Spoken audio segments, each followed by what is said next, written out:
Bonjour à toutes et à tous, et surtout à celles et ceux qui n'étaient pas là hier soir, donc qui découvrent cette assemblée. Je vous souhaite chaleureusement la bienvenue au Forum européen Where to Land, Embedding Performing Arts in the New Climate Regime. Et au nom de tous les partenaires de cette initiative, je suis heureuse de vous accueillir ici au Maillon, Théâtre de Strasbourg, scène européenne, et en tant que pôle européen de création résolument ouvert aux rencontres interculturelles. Ce forum est une étape de travail dans une dynamique d'urgence.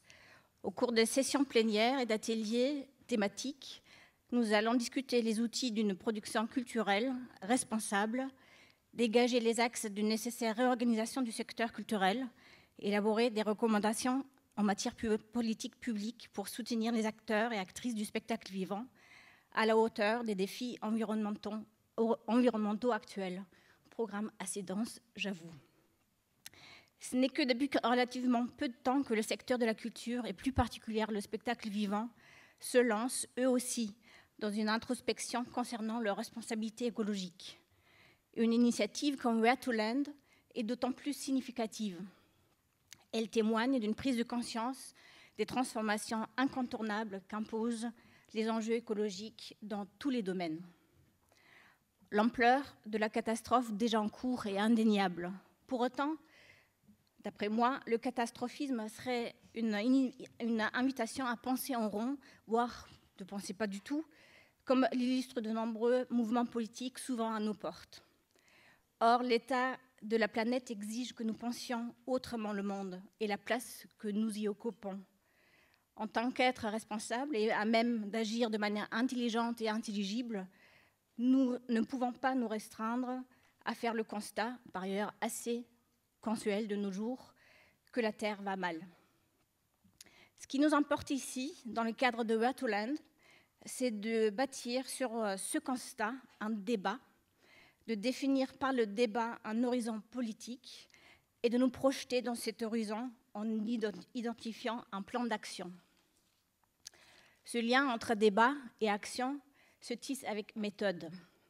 Seule une réflexion systémique qui englobe les pratiques et les moyens, l'artistique et le politique, nous permettra d'activer des leviers et de fédérer à l'échelle européenne autour des transformations profondes dans le domaine des arts. L'écosystème du spectacle vivant est complexe, vous le savez tous et toutes. C'est pourquoi cette assemblée est composée avec soin. Vous êtes artistes, directeurs et directrices d'institutions de festivals, représentants et représentantes d'organisations professionnelles, d'organismes de financement aux décideurs politiques. Et chacun, chacune enrichira cette réflexion par des points de vue intrinsèquement liés à vos pratiques professionnelles et au contexte culturel dans lesquels elles s'inscrivent. Le débat fera sans doute émerger des divergences. Mais nous le savons, et je recite Bruno Latour, comme je l'ai fait hier soir, qui rappelle dans son mémoire sur la nouvelle classe écologique qu'il a écrit avec Nicolas Schulz, il dit « Parler de la nature, ce n'est pas signer un traité de paix. C'est reconnaître l'existence d'une multitude de conflits sur tous les sujets possibles de l'existence quotidienne, à toutes les échelles et sur tous les continents. » Tandis que nous interrogeons aujourd'hui le fonctionnement de notre secteur, la prise de conscience écologique se reflète bel et bien dans le travail de nombreux artistes. Aussi, vous allez découvrir les œuvres de 5 représentantes et représentants d'une nouvelle scène culturelle de l'écologie. De la gravure à la vidéo, en passant par le graphisme, la peinture, le film et la performance, cette petite sélection offre un spectre des pratiques développées, mais aussi des thématiques abordées. Dans ces travaux, il est question de devenir des océans face à l'intensification du trafic maritime et à la pollution qu'il engendre, de la diversité des oiseaux de moins en moins nombreux, de la valorisation du vivant sous toutes ses formes face à l'extinction massive des espèces et de ressources, de l'eau, du sol, de l'air, de l'énergie. Nous vous invitons donc à prolonger les discussions menées au sein des ateliers en vous promenant dans nos murs. Prenez le temps de découvrir les œuvres exposées de Capucine Weber, d'Abigail Bakouche-Lévy, d'assister au film de Jacques L'Oeil et de suivre le work in progress d'une fresque que Philippe Boudlock réalisera en écho au film sur les baies vitrées du Mayon. Enfin, laissez-vous envahir, comme hier soir, par The Bad Weeds, un groupe de musique qui se dit transespèce en pleine mutation vers le règne végétal. Avant de passer la parole à Herman Lugan, permettez-moi de le remercier en tant qu'initiateur, coordinateur du projet, jusqu'à peu encore directeur du bureau de théâtre et de la danse à Berlin, où il était vraiment à l'initiative de ce projet. Oui, à l'initiative de ce projet. Ce projet a connu une première phase d'échange en ligne entre mars et mai 2022, appuyé par le Aktionsnetzwerk Nachhaltigkeit, un organisme expert en conseil écologique à Berlin. Au sein d'un comité de pilotage et renforcé par l'expertise de Camille Penn du collectif Les Augures, ici parmi nous aussi, le forum Eatoland a pu prendre forme par la suite. Mes très sincères remerciements donc vont à ceux et celles qui ont porté ce projet et ceux qui ont accompagné le projet. Dans le Sandiac, l'Institut Goethe Deutschland, la ville de Strasbourg, l'Institut français et tous les partenaires réunis autour de ce qu'on appelle le fonds culture du contrat triennal, à savoir l'État, la région Grand Est, la collectivité européenne d'Alsace et la ville et Eurométropole de Strasbourg. Et last but not least, bien sûr aussi toute l'équipe du Mayon, particulièrement Joël Husser et Vincent Caspar. Je nous souhaite des discussions riches et des journées de travail constructives. Merci beaucoup.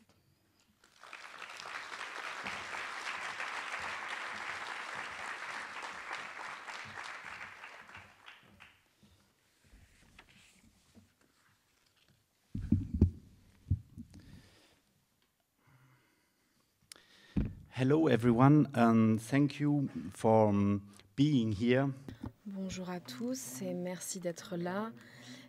Merci d'être venu jusqu'à nous, peu importe d'où vous venez en Europe. Je suis donc Herman Lugan, co-initiateur de cette initiative avec le consortium de partenaires qui viennent d'être nommés, que je souhaite moi aussi remercier à mon tour. Nous avons conçu donc le programme de ce forum avec ses partenaires et l'expertise de Camille Penn, du collectif Les Augures, que je tiens à remercier pour son regard acéré et bienveillant. Je souhaite moi aussi remercier toute l'équipe du Mayon, chacun en son droit technique, communication, production, administration, est un maillon essentiel de la réussite de ce forum.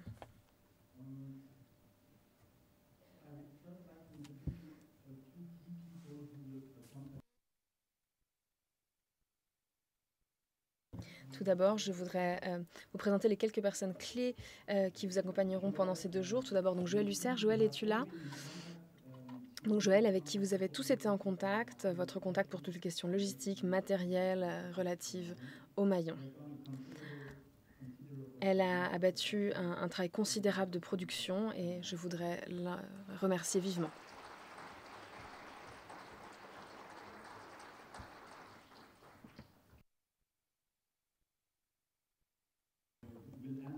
Camille Penn, lève-toi peut-être. Elle répondra à toutes vos questions sur le programme, sur la méthodologie, ainsi que le livrable que nous produirons à l'issue de ce forum. Moi-même, pour toutes les autres questions, je jouerai donc le rôle ingrat de timekeeper afin d'assurer la dynamique de groupe de notre travail. Et à ce sujet, n'hésitez pas, si vous le pouvez, à couper vos téléphones portables pendant ces 2 jours, si c'est possible. Je souhaite aussi vous présenter Nourjedi et Elisa Vochekovic, qui sont donc nos 2 interprètes français et anglais dans les cabines, qui traduiront donc les séances dans cette salle plénière. Pendant les workshops, la langue d'échange sera l'anglais. Pour les participants francophones qui sont moins à l'aise en anglais, Lisa et Nour pourront vous soutenir si la bienveillance et le soutien des autres participants de chaque groupe ne suffisent pas.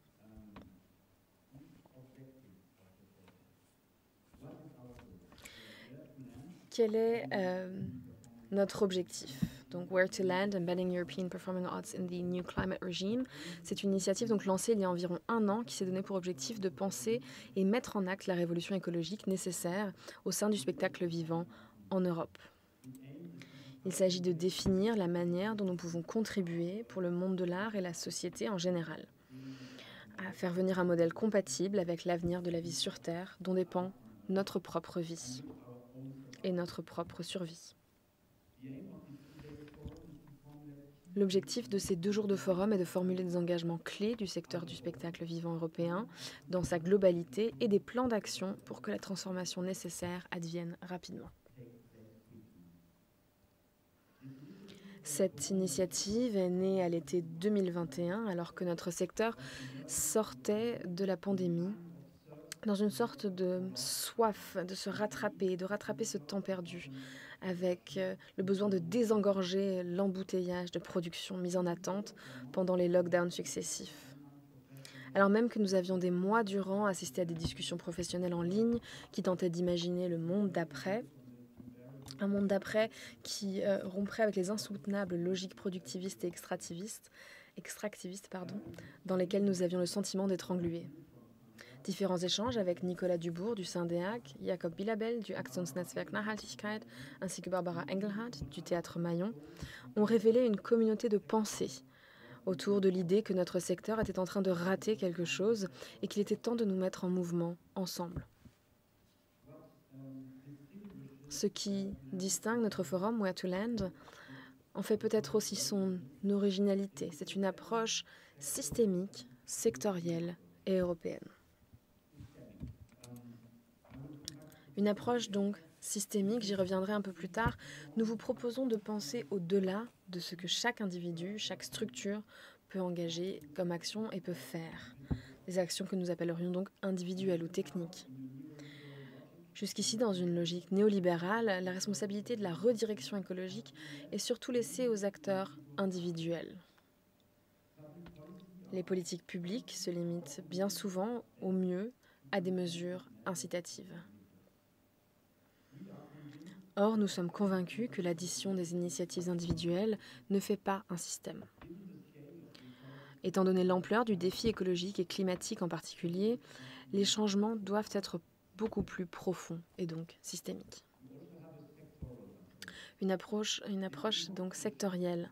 Si l'on veut atteindre un changement systémique, il faut impliquer l'ensemble des acteurs du secteur, les artistes, les producteurs, les programmateurs, les institutions, les financiers et les politiques. À défaut, le risque est de faire reposer l'essentiel de l'effort individuel sur le maillon le plus faible de l'écosystème, celui des artistes et producteurs indépendants. Substituer au transport aérien des solutions moins carbonées pour le transport des artistes ne peut reposer sur la seule injonction faite aux artistes de prendre le train. Les institutions doivent jouer leur rôle et prendre leur part dans la prise en compte et la rémunération de temps des voyages allongés. La réglementation doit privilégier les solutions de transport les moins carbonées aux critères strictement économiques. Et les surcoûts de cette mobilité raisonnée doivent faire partie du dialogue entre institutions et partenaires publics. En mars, nous avons organisé un événement de lancement en ligne auquel ont assisté 400 professionnels européens et lors duquel nous avons tenté l'expérience de mettre en place, non sans difficulté, un dialogue entre les différents niveaux de l'écosystème du spectacle vivant européen. Artistes, institutions, organisations professionnelles, financiers et politiques. Il a été en particulier compliqué de mettre autour de la table les politiques. Nous sommes d'autant plus reconnaissants à ceux qui sont présents avec nous pendant ces 2 jours. Dans la constitution de cette assemblée, nous avons été attentifs à la formation d'un groupe qui puisse représenter toute la richesse de l'écosystème européen du spectacle vivant. Et enfin, c'est une approche européenne. C'est l'enseignement des rendez-vous réguliers en ligne que nous avons organisés depuis janvier. Beaucoup d'initiatives, d'expertise et d'expériences de mise en œuvre d'actions individuelles et de politiques publiques existent déjà en Europe. Nous devons apprendre les uns des autres. Cette ouverture européenne doit aussi nous permettre de ne pas réinventer la roue, là où d'autres travaille depuis déjà au moins 15 ans. Cette approche peut nous permettre aussi de gagner du temps, un temps qui est l'une des ressources les plus rares dont nous disposons face à cette urgence. Au niveau européen, permet aussi d'envisager la gouvernance et la planification écologique nécessaires en articulation avec les niveaux de gouvernance locaux, régionaux et nationaux. Cette question de l'articulation de la planification écologique est centrale et fera l'objet d'un workshop dédié. Parlons maintenant des temps forts, des highlights de ce forum. Comment vont s'organiser nos échanges? Il y aura donc 4 temps forts, 3 discours, keynote speeches, pour nous donner une vision commune de l'état des lieux et des enjeux, des temps de travail collaboratifs pour produire ensemble des engagements et plans d'action associés, et des temps de restitution pour formaliser, challenger les propositions et faire rayonner au-delà de chacun et de chacun des groupes de travail.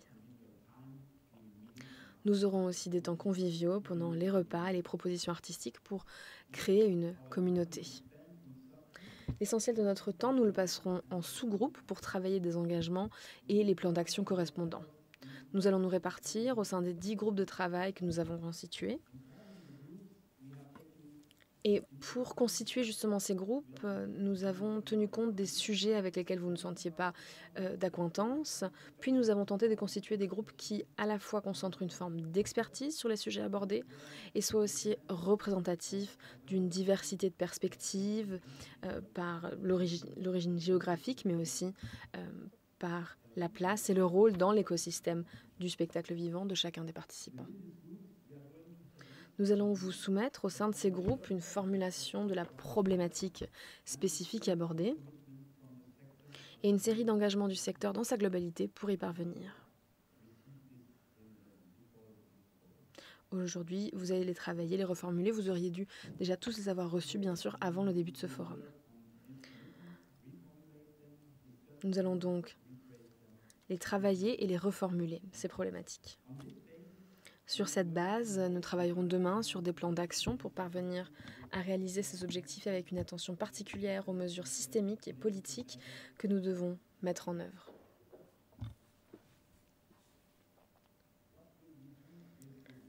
Qu'est-ce qu'on va faire de votre travail ?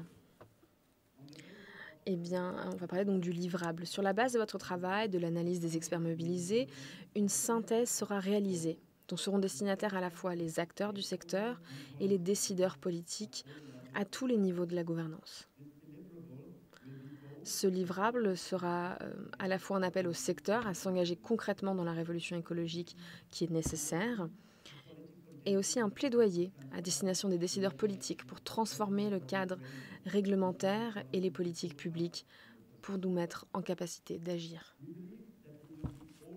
Nous pensons que nous serons d'autant plus forts pour plaider notre cause que le secteur affichera sa volonté et son engagement à agir.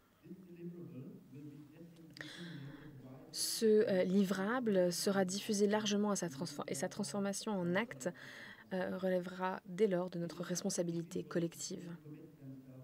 Aux individus maintenant de s'engager à leur niveau, aux organisations professionnelles et réseaux européens de construire leur travail de lobbying sur cette base, et aux décideurs politiques d'agir avec courage. Les grands principes de notre événement. Pour finir, je voudrais insister sur 3 points, 3 principes qui doivent cadrer les débats. Nous allons parler du défi climatique. C'est donc le point de focus de notre forum. Nous ne nous épuisons pas ici avec le sujet de la catastrophe écologique en cours. Les limites planétaires, telles que définies par un groupe international de chercheurs en 2009, sont au nombre de 9. Le changement climatique n'est qu'un d'entre elles.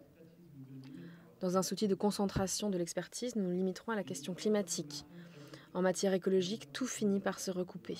Les bons gestes pour le climat sont souvent bons pour la biodiversité ou la lutte contre l'acidification des océans.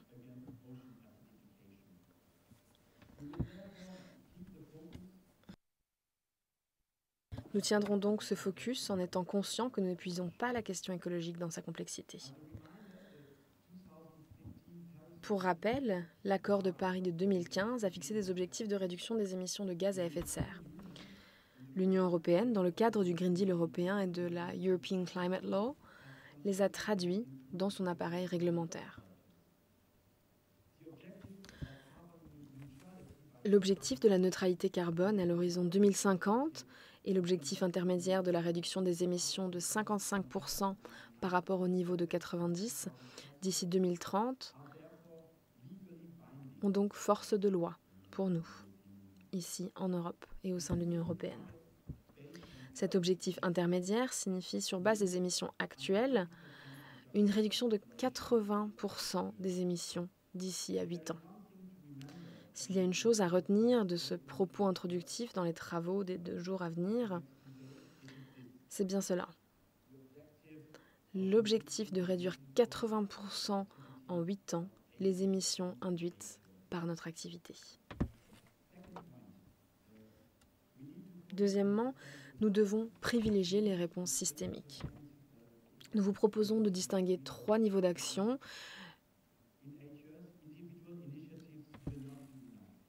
Et donc, dans le but de réduire de 80% en 8 ans les émissions induites par notre activité, les actions individuelles ne suffiront pas.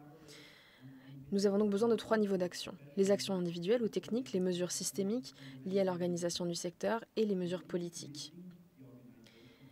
C'est la manière dont le secteur travaille, produit, diffuse les œuvres et collabore, envisage la mobilité des professionnels et des publics qui doit être fondamentalement revue. Il nous faut repenser l'organisation de l'écosystème dans son ensemble. Et pour cela, le cadre réglementaire et les politiques publiques doivent être refondus pour accompagner cette modification profonde. Pour donner un exemple parlant, je pense, la mobilité de nos publics est la principale source d'émissions de gaz à effet de serre dans notre secteur. Individuellement, un théâtre peut adapter ses horaires de représentation aux horaires de transport en commun, tenter de faire évoluer localement l'offre de transport. Il ne peut pas faire beaucoup plus. Les acteurs du secteur peuvent en revanche décider de mieux coordonner leur programmation, construire des tournées cohérentes qui permettent au public de venir voir un spectacle dans le théâtre de leur ville, plutôt que d'aller voir ce même spectacle dans une capitale éloignée. Pour cela, il faut abandonner les logiques d'exclusivité, de profilage des lieux. Mais il nous faut aussi abandonner les logiques de rayonnement et d'attractivité territoriale.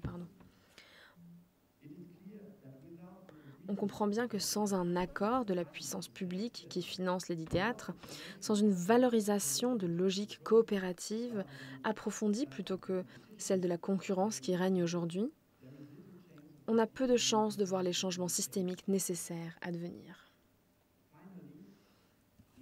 Et enfin, nous devons agir dans l'esprit de la justice climatique.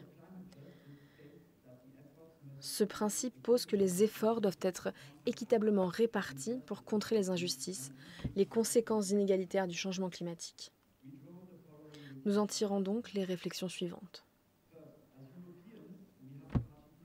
En tant qu'Européens, nous avons une responsabilité historique et particulière dans les dérèglements actuels, dont pâtissent en premier le Sud.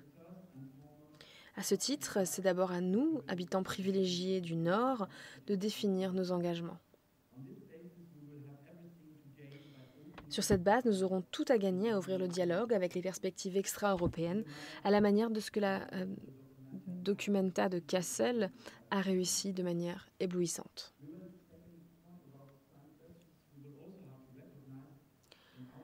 Nous aurons aussi donc dans nos échanges à reconnaître qu'à l'intérieur même de l'Europe, les contextes et réalités sont différents et qu'elles imposent une adaptation des réponses et engagements sans perdre de vue l'objectif climatique commun. Enfin, il nous faut articuler les objectifs écologiques d'inclusion. Trop souvent, nous avons entendu dans nos échanges que les engagements écologiques devaient être mis en balance avec des objectifs d'inclusion, ce qui risquerait d'être mis à mal par le nouveau régime climatique. Je ne le crois pas. Je ne crois pas qu'il faille mettre en balance exigences écologiques et exigences d'inclusion.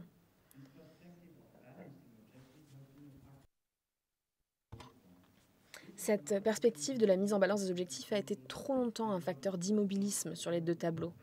Telle est, à mon sens, la faiblesse de la perspective du développement durable et de ses 17 objectifs, tels que définis par l'UNESCO en 1992. Aujourd'hui, il nous faut être écologique et inclusif. Cela veut dire, à mon sens, qu'il faut nous autoriser à poser des objectifs écologiques ambitieux et à penser, à l'heure de définir un plan d'action, aux conditions nécessaires pour que cette transition soit posée de manière juste et inclusive, sans remettre pour autant en cause les objectifs écologiques.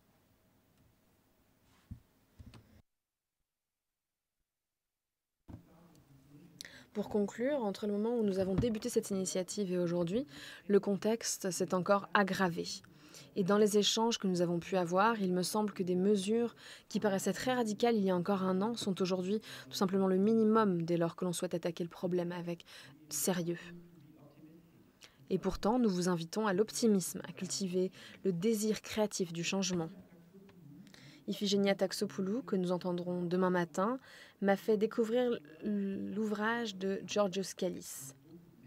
Son livre « Limits, Why Malthus Was Wrong and Why Environmentalists Should Care ».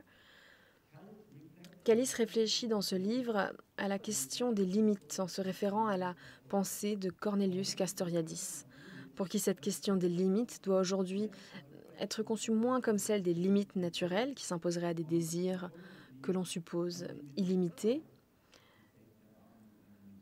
Il dit qu'il n'y a pas de désir illimité, mais qu'elle doit plutôt être pensée comme une question éthique des limites que nous nous fixerions à nous-mêmes.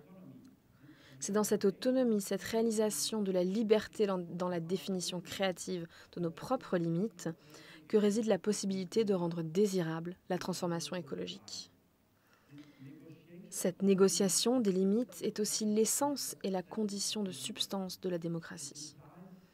Elle implique et est de la condition de possibilité de l'idée de la justice climatique, de la réduction des inégalités sociales, de genre et de race. Autrement dit, le chantier que nous ouvrons ici pour définir un modèle soutenable peut nous emplir à la fois de respect et d'enthousiasme devant l'espace d'invention et de renouveau que nous pouvons ouvrir. Et maintenant, la parole est à Giada Calvano, qui, avec Nadia Mirabella, rejoins-moi sur scène, Giada, elle dirige donc l'agence de conseil Chloé Sustainability. Nous l'avions chargée d'un rapport intermédiaire de notre initiative Where to Land, rapport que nous avons fait parvenir, et elle va nous rappeler rapidement, en 30 minutes, les grands enjeux de la transformation écologique dans notre secteur, les difficultés qui se dressent face à nous et pointera les enjeux prioritaires sur lesquels nous devons travailler. Samuel Valenzi du Shift Project reprendra cet après-midi cette analyse en l'appuyant sur les chiffres, analyses et perspectives du remarquable travail mené par l'équipe Culture du Shift Project qu'il dirige. Mais tout d'abord, Giada.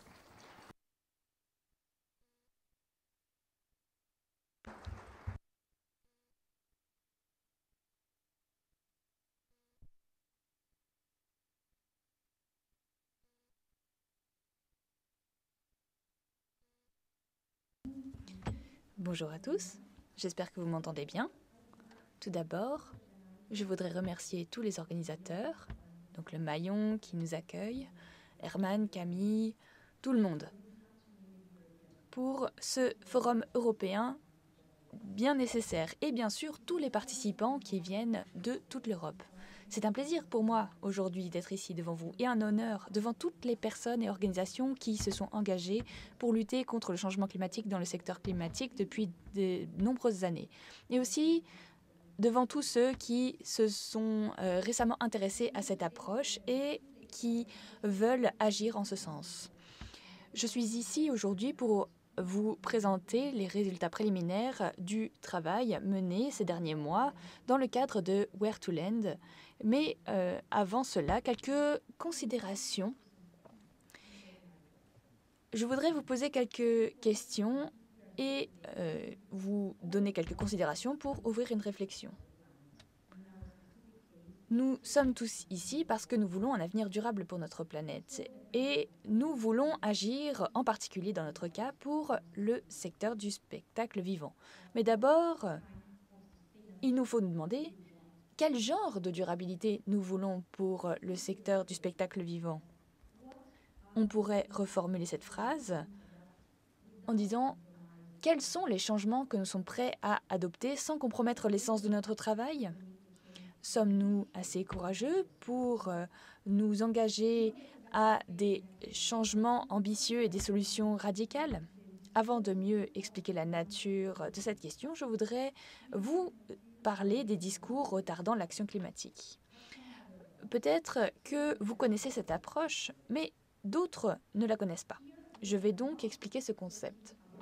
Ici, nous ne parlons pas de négationnistes du climat, qui malheureusement existent toujours.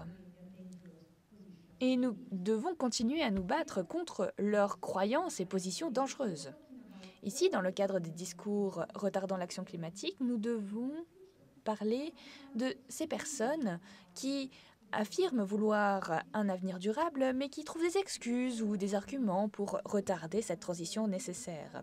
Les universitaires qui ont évoqué cette théorie des discours retardant l'action climatique ont défini 4 typologies différentes pour des arguments différents.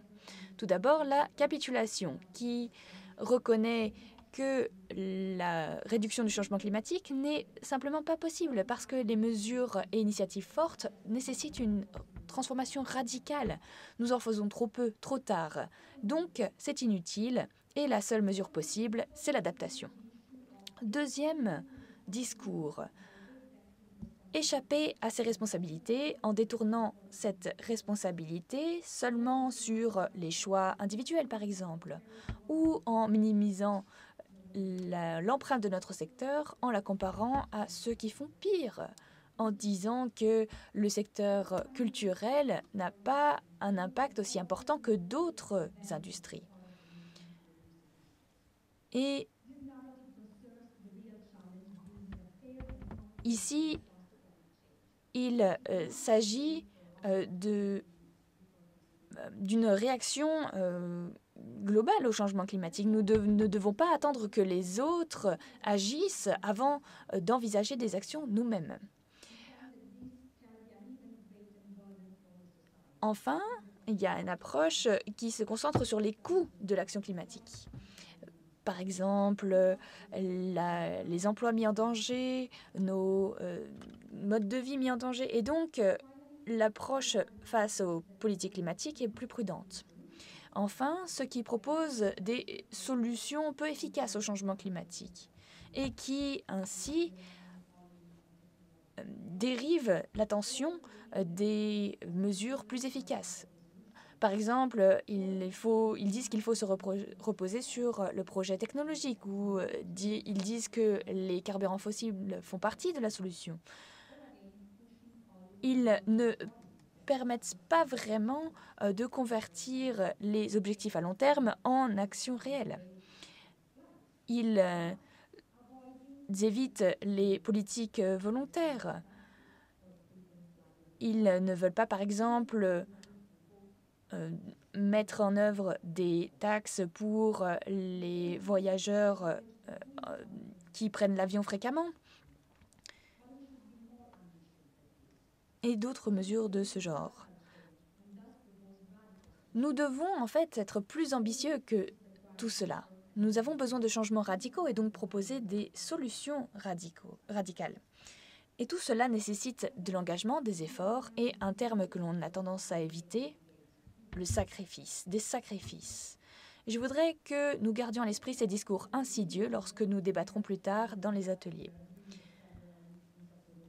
Maintenant, parlons des résultats provisoires qui ont émergé pendant les réunions précédentes de l'initiative Where to Land, avec plus de 400 participants et diverses typologies d'acteurs. Pour mieux comprendre, regardons le panorama en particulier du spectacle vivant concernant le problème du changement climatique. Nous savons que la lutte contre le changement climatique est à l'ordre du jour international depuis des décennies, mais ce n'est que récemment, aussi à travers la crise de la pandémie, que nous avons vu l'urgence de nous attaquer à cette problématique de manière accélérée. Si nous analysons le cadre politique actuel, nous voyons qu'il y a l'accord de Paris, la loi européenne sur le climat, l'agenda 2030.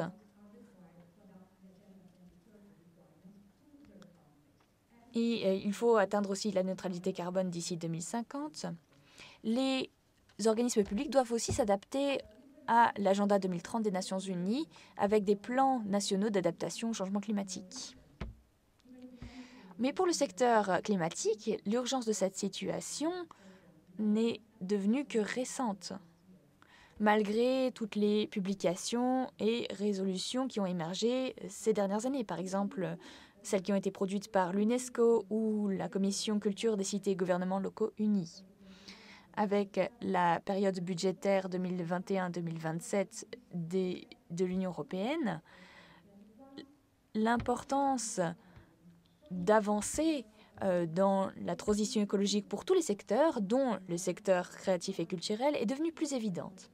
Par exemple, à travers l'inclusion de nouvelles mesures environnementales dans le cadre de propositions pour des programmes de financement européens comme Creative Europe. Ou alors avec la création d'initiatives comme le nouveau Bauhaus européen ou Perform Europe dans le cadre du spectacle vivant.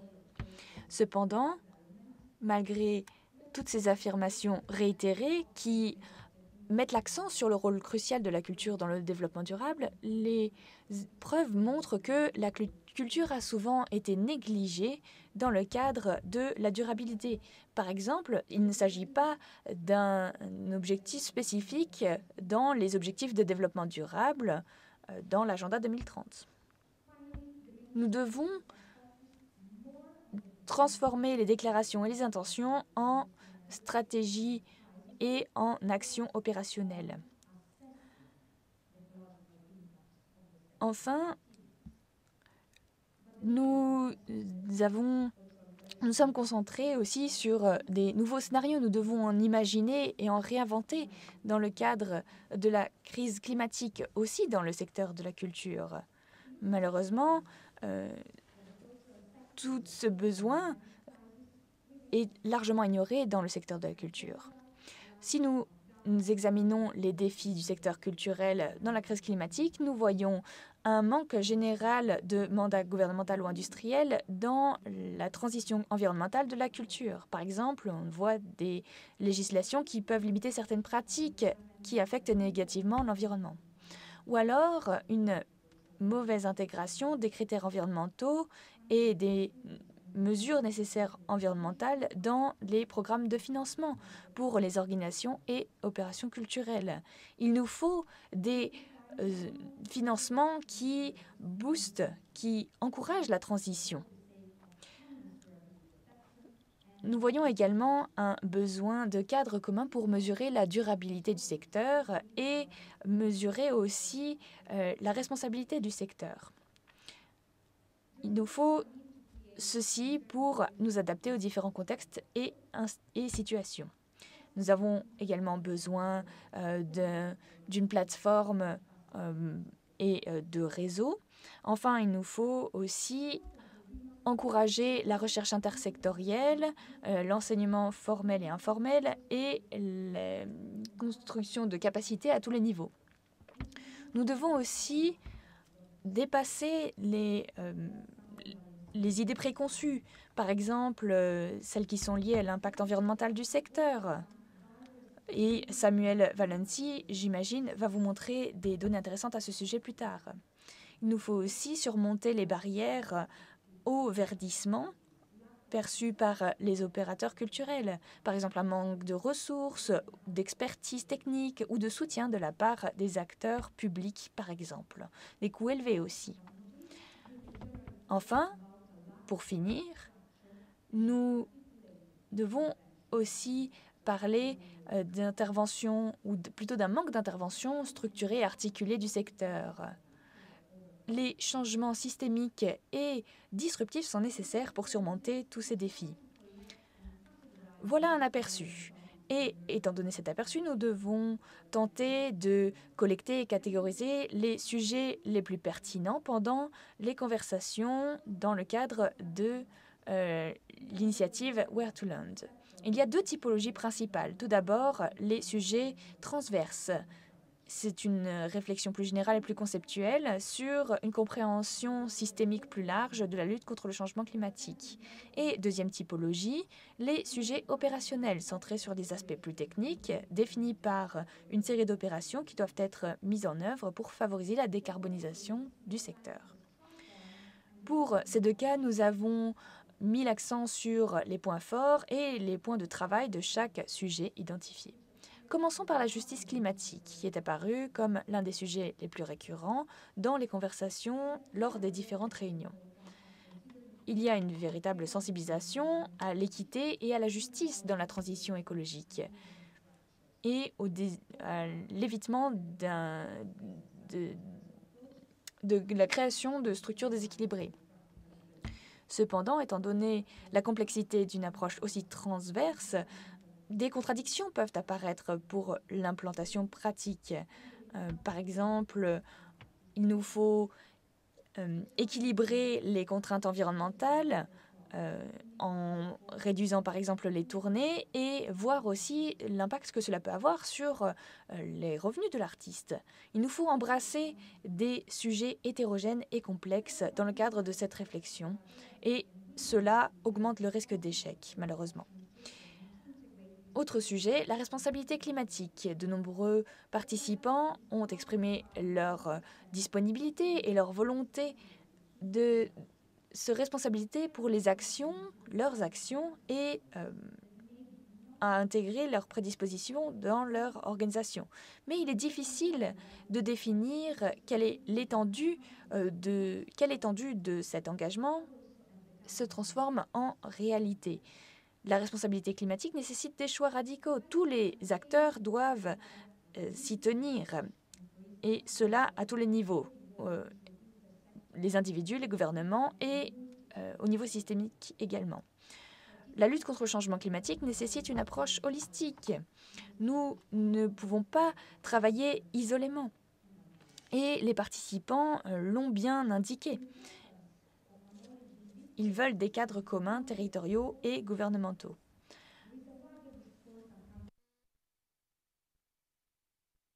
Il y a aussi un discours plus large sur les différences entre les différents contextes, les singularités du contexte géographique, mais aussi différentes priorités accordées au niveau européen, national, régional, local, organisationnel ou individuel.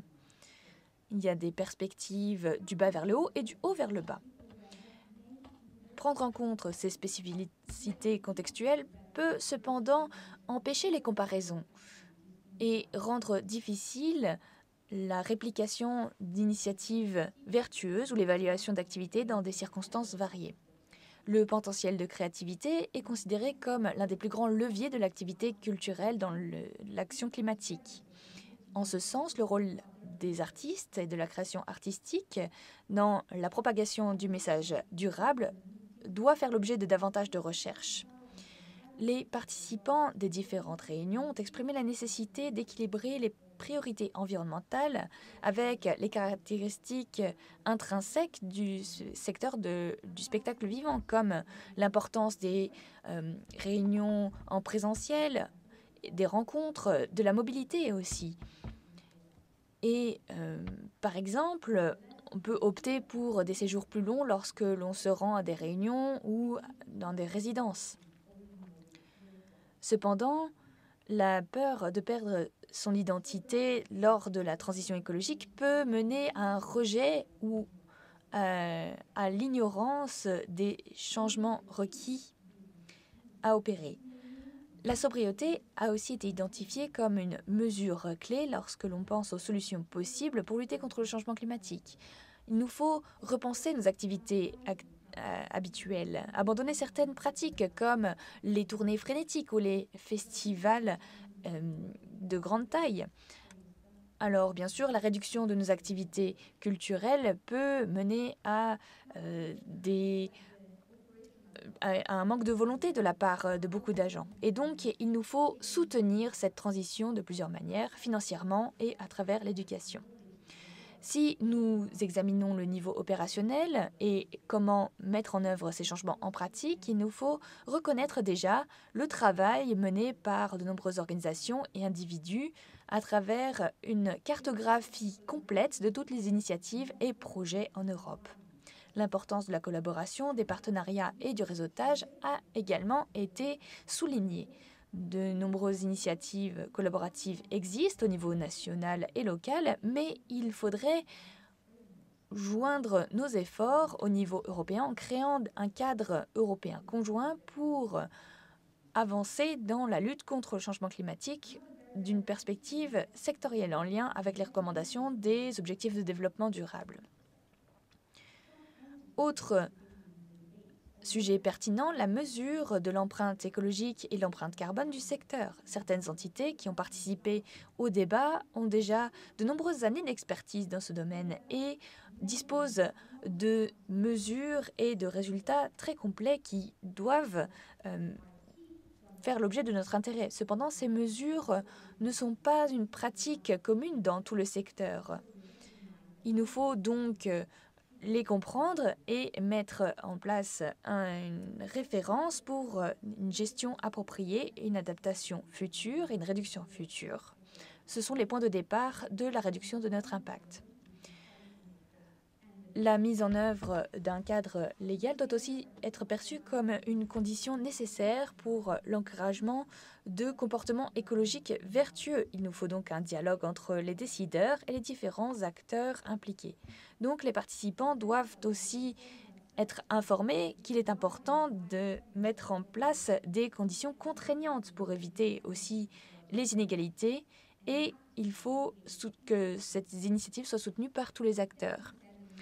Le potentiel du secteur du spectacle vivant est d'atteindre un large public et des segments variés de la population.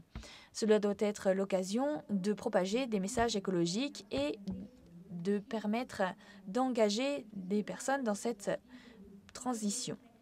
Nous avons besoin aussi de soutien et d'accompagner les organisations du spectacle vivant pendant cette transition. C'est fondamental et cela nécessite des connaissances scientifiques pour les opérateurs culturels.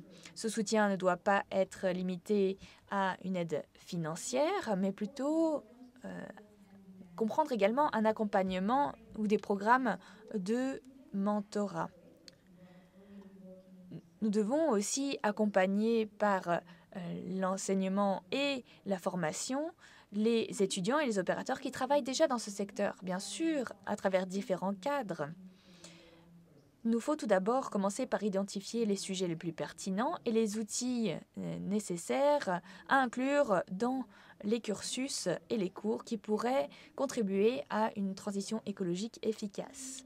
Enfin, la recherche est nécessaire au niveau artistique et professionnel. Il nous faut pousser les échanges interdisciplinaires de connaissances au niveau national et européen. Donc, en fonction des résultats et des réflexions présentées auparavant, nous avons établi une liste préliminaire de recommandations qui devront être redéfinies par la suite, et c'est ce que nous allons faire aujourd'hui et demain. Tout d'abord, cartographier les projets, plans, stratégies passés et actuels aux différents niveaux, européen, national, local. Ceci doit être fait afin de faire un état des lieux actuel du secteur. En plus de ce processus d'inventaire, il nous faut cibler les responsables principaux qui sont impliqués et les catégoriser en fonction de leur zone de responsabilité et d'influence. Comme cela a été mentionné plus tôt, malgré l'existence de peu de réseaux au niveau national et local, une plateforme européenne conjointe est nécessaire pour partager des connaissances et réseauter, mais elle manque toujours. Il est également important d'estimer la magnitude des impacts du changement climatique des opérations du secteur en évaluant son empreinte carbone. Et pour cela, il nous faut un accord et sur un cadre méthodologique cohérent, commun. Ces cadres n'existent pas, il faut les inventer. Il y a un consensus une fois qu'il y a un consensus sur un cadre, il nous faut définir les outils pour les mesures et ensuite allouer et identifier les ressources humaines, matérielles et économiques appropriées nécessaires à son application, surtout dans un effort de collecte des données.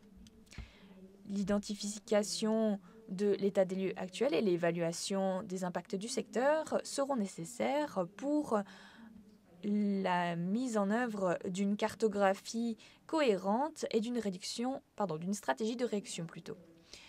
Il nous faut aussi des actions ciblées pour l'identification aussi des points critiques et des incitations nécessaires. Le soutien technique et l'expertise technique seront fondamentales pour une évaluation robuste, solide et pour accompagner les organisations du spectacle vivant. Le secteur devrait s'engager dans une discussion continue avec les décideurs et les représentants d'institutions, en ayant ainsi un rôle actif dans l'expression de leurs besoins et en contribuant à ce projet avec des solutions. Cette possibilité d'introduire un cadre législatif ne doit pas être perçue comme la mise en œuvre de mesures d'interdiction. Au contraire, il s'agit d'une motivation positive, un moyen d'encourager tous les opérateurs à prendre des décisions plus conscientes et plus rapides. Les mesures fiscales doivent également être explorées, les incitations fiscales pour les entités vertueuses qui minimisent leur impact sur le climat et des nécessités climatiques minimum pour avoir accès au financement. Le secteur est face à une opportunité incroyable. On peut construire une stratégie climatique autour de ses points forts, sa créativité, son pouvoir d'imagination. En ce sens, il est important de souligner le rôle des artistes et de la création artistique, ainsi que la possibilité d'impliquer les publics de manière plus active. Par exemple, avec des programmes d'ambassadeurs ou des initiatives pour les changements de comportement. Des formations adaptées doivent être également mises en œuvre en fonction des rôles artistes, producteurs, directeurs artistiques, techniciens, étudiants, etc. En fonction des différents thèmes, empreinte carbone, opportunités de financement, etc. Enfin, des programmes spécifiques de recherche doivent être définis, impliquant des partenaires culturels et des institutions d'enseignement supérieur, des centres de recherche, etc., pour promouvoir une approche interdisciplinaire et l'intervention de différents profils professionnels. L'exploration et la recherche sur ces nécessaires doivent être financées au niveau européen pour la présentation de propositions de projets dans le cadre de programmes comme Horizon Europe. J'espère que ces considérations préliminaires permettront de commencer les débats d'aujourd'hui et demain. Ces 2 jours devraient permettre de trouver un accord sur ce à quoi devrait ressembler un avenir durable pour notre secteur et nous permettre de proposer un plan d'action. Pour cela, je vous demande d'être courageux, ambitieux dans vos débats et garder à l'esprit que la durabilité doit être vue comme un processus en devenir ou une amélioration constante, mais pas comme un état final. Merci.